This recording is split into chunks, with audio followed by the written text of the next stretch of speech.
Catherine, I want to bring you in. Catherine Schweid, of course, who worked in the command center for the first Obama inauguration. So you know a bit about what it takes to put on an inauguration and the security around that. And let me start with the vetting of those National Guard troops here in D.C. This is what Army Secretary Ryan McCarthy told the Associated Press. Quote, "We're continually going through the process and taking second, third looks at every one of the individuals assigned to this operation."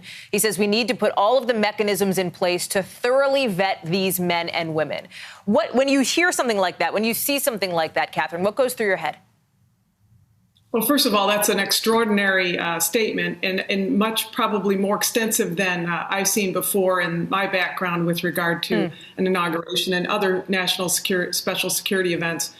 The fact that they are vetting everybody individually, I think, really speaks to the fact that an insider threat is really the largest threat, the biggest threat we face in any situation where there's a secessionist or a civil war attitude that we've heard from the naysayers here who are looking to destroy, our democracy. So that's our biggest threat. And, it only takes one, as we know, right? I mean, we saw it with our own president when President Lincoln was killed, even though he was brought in under darkness of night for his own inauguration. It continued on past. So January 20th isn't our only date. It's just our first date.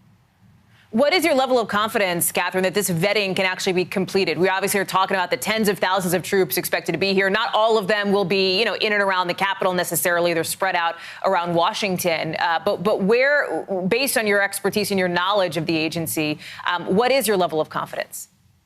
Oh, I am confident that we can go through and get, there's a tremendous amount of resources that I'm confident are being applied here. I know what our data exploitation people, our video exploitation people are capable of down at Quantico.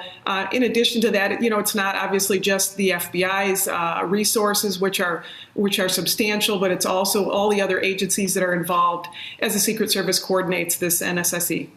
So I think we're confident about that.